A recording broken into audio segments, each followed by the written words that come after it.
नमस्कार दोस्तों, स्वागत है आपका हमारे चैनल क्राइम स्टोरी विथ हिम्मू पर। दोस्तों, ये कहानी सिर्फ एक जुर्म की नहीं है। ये कहानी है इंसानियत के उस चेहरे की जो मासूमियत की आड़ में छुपा था और फिर एक दिन खून से रंगा सच सामने आया। क्या आप सच का सामना करने के लिए तैयार हैं? क्योंकि आज हम आपको ले चलेंगे उस वारदात की हर परत तक जिसने पूरे इलाके को हिलाकर रख दिया था। तो कहानी के हर मोड़ पर बने रहिए हमारे साथ, क्योंकि अंत में जो सच सामने आएगा वो आपकी सोच बदल कर रख देगा। चलिए कहानी शुरू करते हैं। ये घटना 2016 की है और उत्तर प्रदेश के औरैया जिले की है। औरैया का एक छोटा सा कस्बा है दिव्यापुर। वहीं पर अमर सिंह अपने परिवार के साथ रहते थे। अमर सिंह रेलवे विभाग में पथ निरीक्षक की नौकरी करते थे। उनके 4 संतानें थीं, जिनमें सबसे बड़ी बेटी का नाम मीना था। मीना एक समझदार और जिम्मेदार लड़की थी। उसने इंटर तक की पढ़ाई पूरी कर ली थी और ऐसे में उसके माता पिता उसकी शादी को लेकर सोचने लगे थे। उन्होंने उसके लिए लड़का देखना शुरू किया और काफी खोजबीन के बाद उन्हें अनिल नाम का एक युवक पसंद आया जो कचौसी कस्बे का रहने वाला था और राम सिंह का बेटा था। बात बन गई और जून 2008 में मीना और अनिल की शादी कर दी गई। अनिल को मीना जैसी सुंदर और समझदार पत्नी मिली जिससे वह बहुत खुश था। शुरुआती दिनों में दोनों की जिंदगी काफी अच्छे से कटने लगी थी, मगर यह सुख ज्यादा समय तक नहीं टिका। कुछ ही महीनों बाद घर में आर्थिक समस्याएं सामने आने लगी। अनिल, जो शादी से पहले छोटा मोटा काम करके अपना गुजारा करता था, अब बदलते हालात में खुद को असहज महसूस करने लगा। मीना के आने से घर का खर्च बढ़ गया था और ऊपर से मीना की कुछ बड़ी ख्वाहिशें भी थीं। एक अच्छा घर, आरामदायक जीवन और बेहतर सुविधाएं। इन सब जरूरतों को पूरा करने के लिए अनिल ने कस्बे की एक आदत में काम पकड़ लिया। इस काम के चलते अनिल को कई बार घर से दूर रहना पड़ता था, जो मीना को बिल्कुल भी पसंद नहीं था। वह अकेलेपन से परेशान रहने लगी और चाहती थी कि उसका पति ज्यादा से ज्यादा समय उसके साथ बिताए। पति की अनुपस्थिति में मीना ने आसपास के कुछ लड़कों से बातचीत शुरू कर दी। शुरुआत में ये केवल हल्की फुल्की बातें थीं, जो धीरे धीरे मजाक और हंसी तक पहुंच गई। पहले पहल किसी ने कुछ खास ध्यान नहीं दिया। सबने सोचा कि यह तो सामान्य बातचीत है, मगर वक्त के साथ मीना की गतिविधियों में बढ़ोतरी होने लगी और पड़ोसियों की नजरें उस पर टिकने लगी। अनिल के माता पिता ने जब घर का माहौल बिगड़ता देखा तो उन्हें काफी दुख हुआ।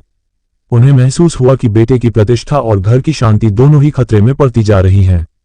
बहुत सोचने के बाद उन्होंने ये निर्णय लिया कि वे अब गांव जाकर रहेंगे और वहां की खेती बाड़ी संभालेंगे। वे बिना किसी हंगामे के चुपचाप गांव चले गए। उनके जाने के बाद मीना को घर में पूरी तरह आजादी मिल गई। अब कोई उसे रोकने टोकने वाला नहीं था।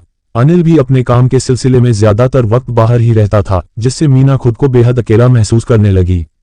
इसी अकेलेपन और अपनी इच्छाओं की पूर्ति के लिए मीना ने आसपास ध्यान देना शुरू किया। उसकी नजर पास में रहने वाले राजेंद्र पर जा टिकी। राजेंद्र औरैया जिले का रहने वाला था। उसके पिता गांव में किसानी करते थे और वह खुद 3 भाई बहनों में सबसे छोटा था।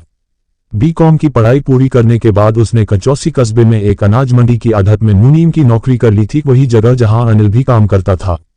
अनिल और राजेंद्र के बीच अच्छी दोस्ती हो गई थी। अनिल ने ही राजेंद्र को अपने घर के सामने एक किराए का कमरा दिलवाया था ताकि उसका आना जाना आसान रहे। इस दोस्ती की वजह से राजेंद्र का मीना के घर आना जाना आम बात हो गई थी। जब मंडी बंद रहती या छुट्टी का दिन होता तो राजेंद्र अक्सर उनके घर पहुंच जाया करता था। कई बार छोटी मोटी पार्टी भी हो जाया करती थी और ज्यादातर बार उसका खर्चा राजेंद्र ही उठाता था। धीरे धीरे मीना को राजेंद्र अच्छा लगने लगा।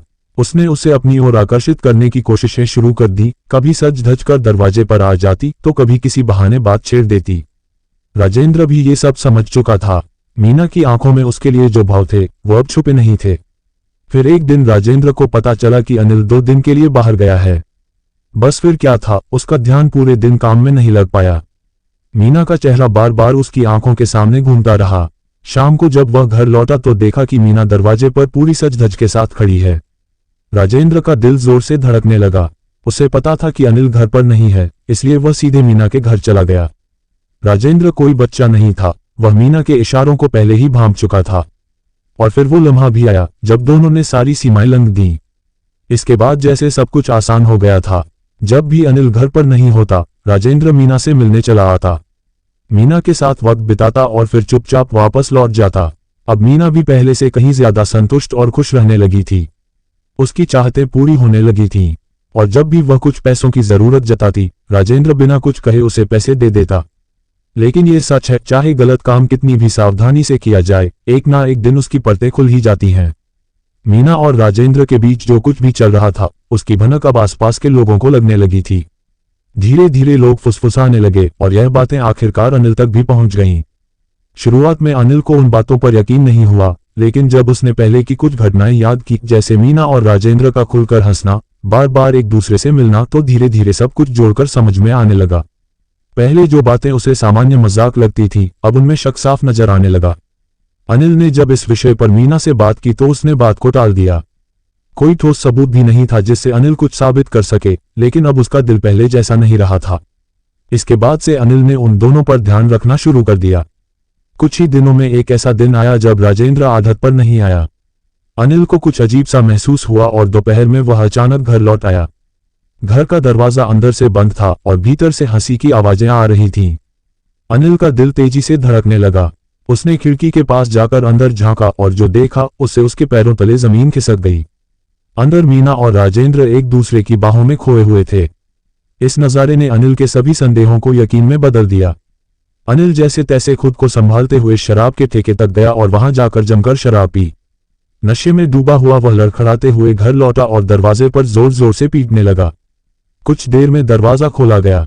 अंदर राजेंद्र बैठा था। अनिल का गुस्सा फूट पड़ा। उसने राजेंद्र को थप्पड़ मारे, जमकर अपमान किया और उसे घर से बाहर निकाल दिया। गुस्से में आकर उसने मीना की भी पिटाई कर दी। मीना फूट फूट कर रोने लगी। वह अपनी गलती मानने लगी और अनिल के पैरों में गिरकर माफी मांगने लगी। उसने वादा किया कि वह दोबारा ऐसी कोई गलती नहीं करेगी। अनिल भीतर से बहुत टूट चुका था। वह मीना को माफ करने के मूड में नहीं था, लेकिन उनके छोटे बच्चे के कारण उसने खुद को रोक लिया। कई दिनों तक वह मीना से नाराज रहा।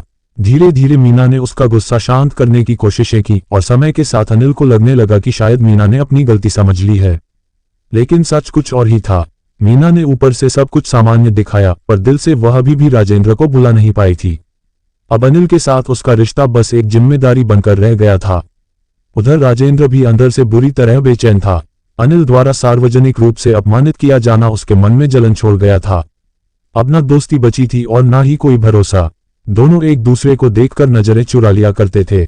मीना से दूरी राजेंद्र के लिए किसी सजा से कम नहीं थी। वह अंदर ही अंदर तड़प रहा था। चूंकि अनिल ने मीना का मोबाइल भी तोड़ दिया था, अब दोनों की बातचीत भी बंद हो चुकी थी। राजेंद्र की बेचैनी दिन ब दिन बढ़ती जा रही थी। एक दिन उसे पता चला कि अनिल फिर से काम के सिलसिले में बाहर गया है। मौका देखकर वह सीधे मीना के घर पहुंचा। मीना ने दरवाजा खोला और बिना कुछ कहे उसे गले से लगा लिया। उस दिन दोनों फिर पुराने दिनों की तरह मिले और एक दूसरे में खो गए। राजेंद्र जब मीना के घर से बाहर निकला तो पड़ोस में रहने वाले राजे ने उसे देख लिया। अगले दिन जब अनिल घर लौटा तो राजे ने सारी सच्चाई उसे बता दी कि उसकी गैरहाजिरी में राजेंद्र दोबारा मीना के घर आया था। ये सुनकर अनिल का खून खौल उठा। उसे लगा कि जब तक राजेंद्र जिंदा है तब तक उसकी इज्जत खतरे में रहेगी। इस बार वह चुप नहीं रहना चाहता था। उसने मन ही मन फैसला कर लिया कि अब इस सिलसिले को हमेशा के लिए खत्म करना होगा। उसने सबसे पहले मीना को उसके मायके दिव्यापुर भेज दिया। मीना को जरा भी एहसास नहीं हुआ कि अनिल के दिमाग में क्या चल रहा है। सब कुछ उसने सामान्य रूप से किया। इसके बाद अनिल ने धीरे धीरे राजेंद्र से फिर से मेलजोल बढ़ाना शुरू कर दिया। राजेंद्र को इसमें कोई परेशानी नहीं थी, क्योंकि पहले भी इसी दोस्ती की आड़ में वह मीना के करीब आया था। धीरे धीरे दोनों की बैठकी फिर से शुरू हो गई। अब अनिल को पूरा भरोसा था कि राजेंद्र को उस पर फिर से विश्वास हो गया है। वह बस सही वक्त का इंतजार करने लगा। एक दिन अनिल ने राजेंद्र से कहा, चलो मीना को मायके से लेने चलते हैं। राजेंद्र, जो मीना को फिर से देखने के लिए बेताब था, तुरंत तैयार हो गया। अब अनिल को कोई संदेह नहीं था। राजेंद्र ने पूरी तरह भरोसा कर लिया है और यही भरोसा अब उसके लिए जानलेवा साबित होने वाला है। 5 जुलाई 2016 की शाम का वक्त था। दोनों युवक अनिल और राजेश कंचौसी रेलवे स्टेशन पर पहुंचे। इरादा था इटावा की ओर जाने का, जहां से वे अनिल की पत्नी मीना को मायके से वापस लाने वाले थे। लेकिन स्टेशन पहुंचने पर मालूम चला कि इंटरसिटी ट्रेन 2 घंटे से भी ज्यादा लेट थी। इतनी देर इंतजार करना दोनों को ठीक नहीं लगा, तो उन्होंने योजना बदल दी। दोनों स्टेशन से बाहर निकले और कस्बे के शराब ठेके से एक बोतल और कुछ जरूरी सामान लिया। फिर शहर के बाहर स्थित एक पुराने तालाब के किनारे जा बैठे। खुला माहौल, शांति और शराब की संगत। वही पीने पिलाने का दौर शुरू हुआ। अनिल के मन में उस दिन कुछ और ही चल रहा था। उसने राजेश को बार बार पैगा बनाकर दिए और जल्द ही राजेश नशे में डूब गया। जब वह पूरी तरह बेहोशी की हालत में तालाब किनारे लुढ़क गया, तब अनिल ने अपने भीतर दबे गुस्से को बाहर निकाला। पास पड़ी ईंट उठाई और राजेश के सिर पर कई बार वार कर दिया। कुछ ही मिनटों में राजेश की सांसें थम गईं। हत्या के बाद अनिल ने चालाकी से राजेश के कपड़े और खून से सनी ईंट को कुछ दूरी पर झाड़ियों में छिपा दिया ताकि पुलिस को गुमराह किया जा सके। फिर वह वहां से ऐसे निकला जैसे कुछ हुआ ही न हो, सीधा ट्रेन पकड़कर दिव्यापुर निकल गया जहां उसकी पत्नी मीना मायके में थी। अगली सुबह तालाब की ओर टहलने निकले कुछ लोगों की नजर झाड़ियों के पास एक नग्न शव पर पड़ी। उन्होंने तुरंत पुलिस को सूचना दी। थाना प्रभारी धर्मपाल सिंह अपनी टीम के साथ मौके पर पहुंचे। हालात देखकर उन्हें संदेह हुआ कि यह मामला अवैध संबंधों से जुड़ा हो सकता है। शव की पहचान ज्यादा मुश्किल नहीं थी। वह रामबाबू की आदत में काम करने वाला राजेश था। वहां से उसका परिचय पत्र मिला और रामबाबू के जरिए उसके पिता रामकिशन से संपर्क किया गया। जब रामकिशन ने अपने बेटे की लाश देखी तो उनकी चीखें सब कुछ बयां कर रही थीं। पोस्टमार्टम के बाद पुलिस ने मामले की तह में जाना शुरू किया। जांच में सामने आया कि राजेश कंचौसी के कंचन नगर इलाके में किराए पर रहता था। वहीं उसकी मुलाकात अनिल से हुई थी और दोनों एक ही आदत में काम करते थे। ये दोस्ती धीरे धीरे अनिल के घर तक पहुंची, जहां राजेश का आना जाना आम हो गया। यहीं पर कहानी ने नया मोड़ लिया। राजेश और अनिल की पत्नी मीना के बीच नजदीकियां बढ़ने लगीं। ये बात आसपास के लोगों की नजर में तो आई ही, खुद अनिल को भी इसकी भनक लगने लगी। जब पुलिस ने अनिल से पूछताछ शुरू की तो उसने शुरुआत में खुद को निर्दोष बताया, लेकिन जब जांच आगे बढ़ी और सवाल गहराए तो वह टूट गया। उसने कबूल किया कि वह मीना और राजेश के रिश्ते से आहत था और इसी कारण उसने ये हत्या की योजना बनाई। उसने पुलिस को वह जगह भी बताई जहां उसने कपड़े और हत्या में इस्तेमाल की गई ईंट छिपाई थी। मृतक के पिता की तहरीर पर मुकदमा दर्ज हुआ और अनिल को कोर्ट में पेश किया गया, जहां से उसे न्यायिक हिरासत में भेज दिया गया। दोस्तों, मेरे हिसाब से पति पत्नी का रिश्ता विश्वास की नींव पर खड़ा होता है। जब इसमें धोखा या झूठ आ जाए तो यह रिश्ता धीरे धीरे बिखरने लगता है। मीना और राजेश ने विश्वास तोड़ा, लेकिन अनिल ने जो किया वह कानून और इंसानियत दोनों के खिलाफ था। अगर अनिल कानून का सहारा लेता तो शायद न्याय भी मिलता और एक जान भी न जाती। भावनाओं में बहकर उठाया गया कदम जीवन भर का पछतावा बन सकता है। हर रिश्ता, चाहे वो दोस्ती हो, प्यार हो या विवाह, एक मर्यादा मांगता है। उसे तोड़ने का नतीजा बहुत दुखद हो सकता है। जब हालात बिगड़ें तो बात करें, हल निकालें, कानून का सहारा लें, लेकिन हिंसा कभी रास्ता नहीं हो सकती। आखिरी बात, इस सच्ची घटना से हमें ये सीख मिलती है कि रिश्तों में ईमानदारी और समझदारी कितनी जरूरी है।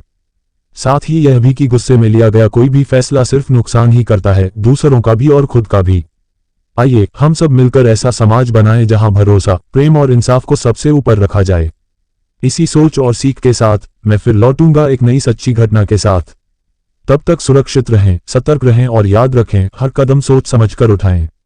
और अभी तक आपने हमारे चैनल क्राइम स्टोरी विद इम्मू को सब्सक्राइब नहीं किया है तो सब्सक्राइब जरूर कर लें। धन्यवाद।